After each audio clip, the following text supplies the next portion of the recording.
Good morning. Let's talk about this Mideast crisis that is going on right now.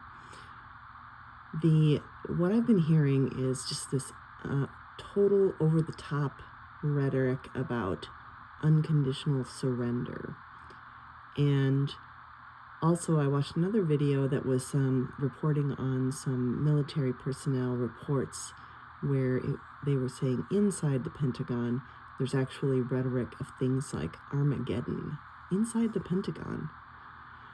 And this is obviously very scary stuff, because what happens is our rational, linear minds go in one direction. We have knowledge of history, and only apparently this time we're on the other side of history, perhaps. We're the aggressors. And that's a terrible thought.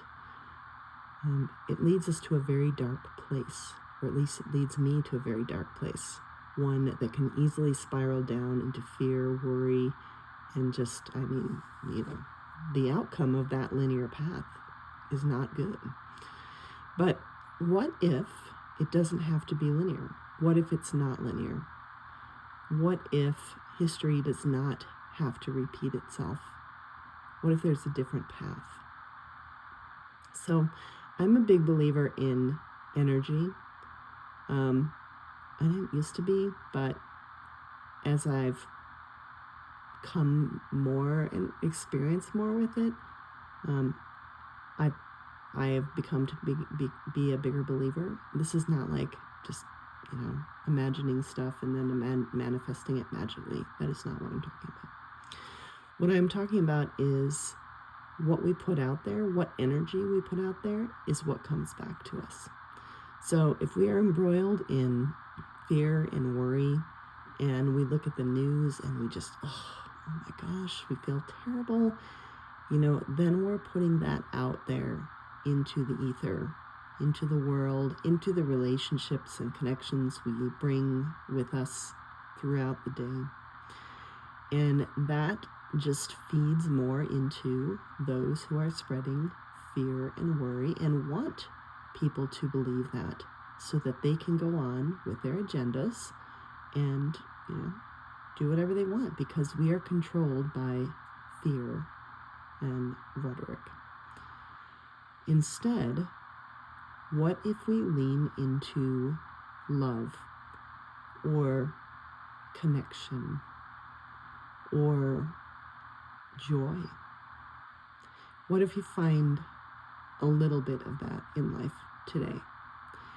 Now, what does that do for us? That brings those feelings to us. And let me also back up for a minute and say, when you are triggered and feeling fear and worry, not to ignore it or stuff it down or pretend it doesn't exist, because that just festers down in there and continues to feed that funnel. Instead, if you can, let yourself feel it for a while. Get in a safe space and just feel it. Cry if you have to, whatever, just let that feeling wash through. Let it go. I like to think of it like I feel the feeling in my body, because a lot of feelings are very body-centered, not mind-centered. And then I just kind of imagine like effervescence, like a bubbly water, on my skin, and just imagine that feeling bubbling away and just let it go. And if you only, maybe only takes a couple of minutes, might take longer, but at least, a few minutes of just let it go for the moment, might come back, it's fine, do it again, and lean into finding some joy, some love, some connection, some beauty in the world. It's out there. Some generosity, if you look for it. Feed that energy into the world. And you might think, maybe I'm not making a difference if I do that. But I believe that you are. I believe that the more of that we feed into the world, the more will come back.